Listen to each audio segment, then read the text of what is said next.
अस्सलाम वालेकुम दोस्तों, मैं हूं हकीम शाहिद। वेलकम करता हूं आपको अपने चैनल पर। उम्मीद करता हूं आप लोग खैरियत से होंगे। एक बार फिर एक नई वीडियो के साथ और एक नई जड़ी बूटी के साथ आपकी खिदमत में हाजिर हूं। दोस्तों, आज हम बात करने वाले हैं खुलंजान के बारे में। खुलंजान जो होती है, ये होता क्या है और इसका क्या क्या इस्तेमाल है, इसका मिजाज क्या है, इसकी मिकदार खुराक क्या है। इससे पहले कि आज की वीडियो शुरू की जाए, आप लोगों से एक रिक्वेस्ट है कि चैनल को ज़रूर सब्सक्राइब कर लीजिए, नोटिफिकेशन की बेल को भी ऑन कर लीजिएगा। मैं आपके लिए ऐसी ही वीडियोस लेके आता रहता हूँ। तो चलिए बात करते हैं आज की इस जड़ी बूटी के बारे में।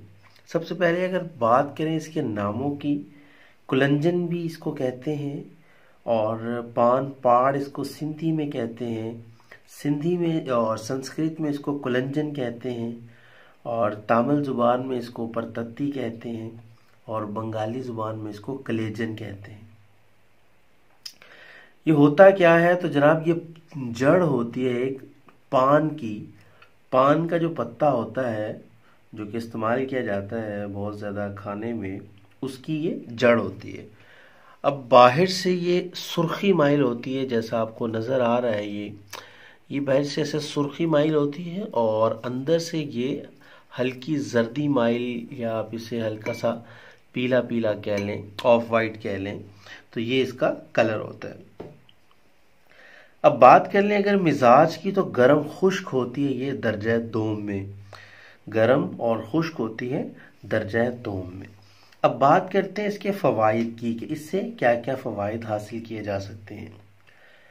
तो सबसे पहले अगर बात करें तो तकवीयत बा के लिए इसका इस्तेमाल किया जाता है, मतलब मर्दाना कमज़ोरी में इसका इस्तेमाल किया जाता है।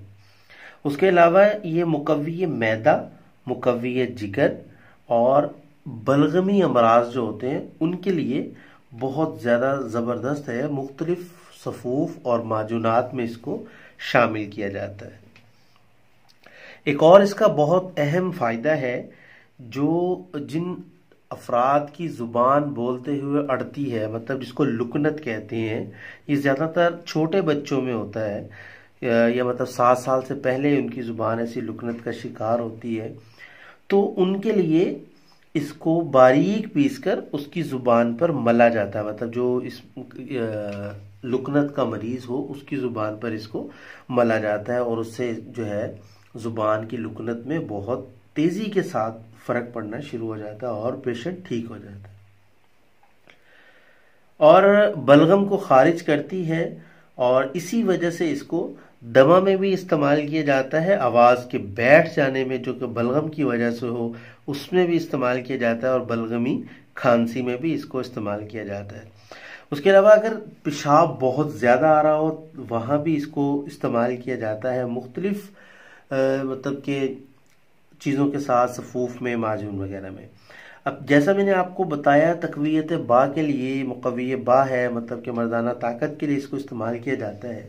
तो वहाँ भी इसको मुख्तलिफ सफ़ूफ या मतलब माजूनात वगैरह में इसको इस्तेमाल किया जाता है और इसको तन्हा भी इस्तेमाल किया जा सकता है, मतलब इसको अकेला भी इस्तेमाल किया जा सकता है। तो अकेला अगर इसको इस्तेमाल करना है तो 3 माशा इसका सफ़ूफ ले लेंगे और दूध के हमरा इसको इस्तेमाल करेंगे। अच्छा, यहाँ आपको एक बता दूं कि इसका जायका बड़ा तेज़ होता है। मतलब जैसे आप इसको ज़ुबान पे रख के या थोड़ा सा चबाएंगे तो बड़ी जैसे हल्की हल्की सी मिर्चें लगना जो है ज़ुबान पे शुरू हो जाती हैं।